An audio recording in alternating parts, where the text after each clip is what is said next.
I must say I'm in my old age reaching a point where I have a little trouble convincing myself that the stock market is that important and that we live in an age where some much more important issues are playing out. But I view the stock market now really as a hobby. And the one thing that I have kept going is resources and climate change related investing, and also, for old time's sake, investment bubbles, since I've been doing that for 40 or 50 years. And since I find myself unexpectedly in the third great investment bubble of my career, basically in the US. So I can't avoid it. And this is a wonderful day to be having this discussion. It's not only Victory Over Hitler in Russia Day, but it's also a day where the market is showing signs of breaking down. Through yesterday, it's the worst opening of a year for the S&P since I was 1 year old in 1939. I am a pre-war baby. And of course, the NASDAQ is down as we speak, 27.5% from its high, and the Russell 2000 about 23, S&P about 15.5. So it's getting to be interesting. And as we were saying before, Bitcoin from some point in the last 24 hours is down 10% to 32,000 and change. So that is getting interesting. And ARK, Kathy Wood's wonderful instrument, is back to it where it was in 2018. I'm not kidding you. It is back below this entire event now, which is quite remarkable, down 75% from its peak, as is AMC, down 75% from its peak. And the other meme stocks are in ragged disarray. So this is the real McCoy, seems to be playing out pretty close to 2000. Always considered myself a fairly serious amateur historian. And what I've done in bubble territory is I don't try and build models to explain every day. I focus on the four great bubbles, which are characterized by nearly hysterical behavior, really seriously weird over-optimism, which is very rare, which are characterized by accelerated price moves on the upside and by a weird deviation on the upside between the blue chips going up and the risky stocks going down. And that is rare as hen's teeth. It happened brilliantly in 29. It happened during the year 2000, again in spades, with the S&P X growth continuing to go up through September of 2000. And the growth stocks basically going down 50%, and the internet stocks dropping maybe 60, 70% by then. So that was spectacular. And we saw a very handsome deviation between the S&P rising last year and the Russell 2, for example, dropping quite handsomely. So there was a 20, 25 point spread on the upside. And that for me is a pretty good indicator. And I'll tell you what it describes. It describes Mr. Prince's "I've got to keep dancing because the music's still playing." And we understand that completely, the enormous commercial imperative of the industry to play up to and over the edge. But they're not complete idiots. And so they say, well, I've got to keep dancing, but I don't have to keep dancing with Pumatech, the most advanced stock in 99. I'm going to transfer to Coca-Cola. And I'll keep dancing off the edge, but I'll go off with Coca-Cola. And it works. The Coca-Colas may be handsomely overpriced, but in 1929 and 2000, 2001, and so on, they always go down a lot less as the bubble breaks.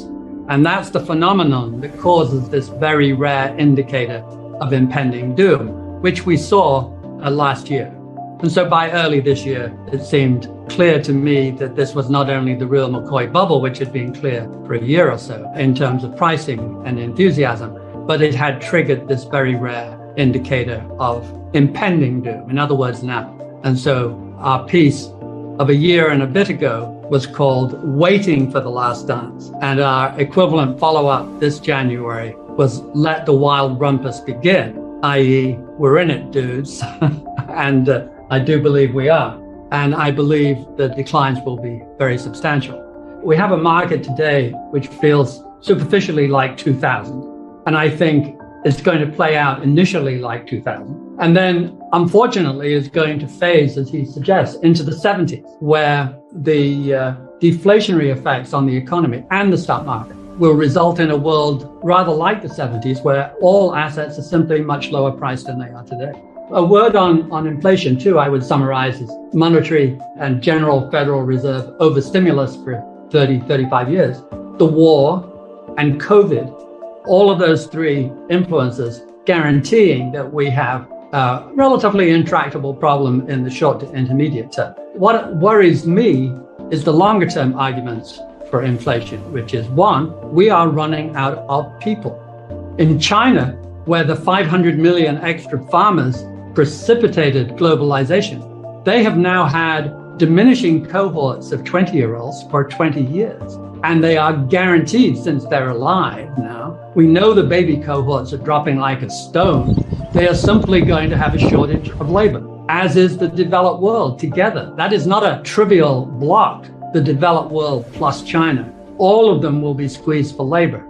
After the bubonic plague, they had a 100-year honeymoon period in which wages went up so much it wasn't reached for another several hundred years in the Industrial Revolution. And we are entering a period where labor is simply scarce, which feels to me inflationary. And at the same time, we have a scarcity beginning in resources.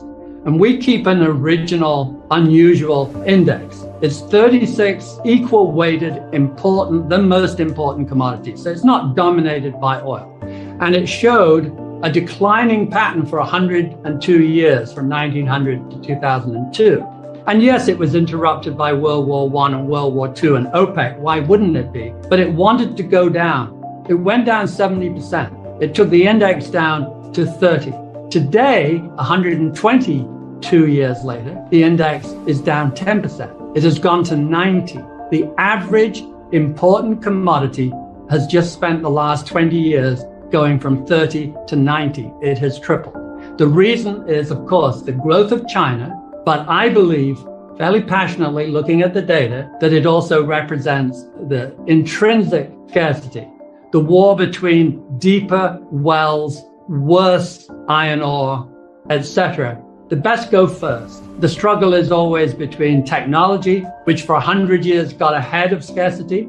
It was 2 paces down for deeper and 3.5 paces up for technology. And now we've reached a phase where we've gone through that stuff. And now we have 2 paces up for technology and 3 paces down for scarcity. The data is screaming at us now for 20 years that we're beginning to run out. And a war, of course, and COVID, we're so fragile. All you have to do is cough now, and it ricochets around the world in price spikes and shortages and bottlenecks. And that is the world we better get used to living in. We're going to have a world of increasing number of bottlenecks and shortages. And the same applies to food. The UN Food Index is higher today than any time in its history of the last 50 years, since it started. So you have price pressure on raw materials, metals, food. You have price pressure long-term on labor. This surely feels like a new era in which inflation will be part of the background music, just like it was in the 20th century, and perhaps more so.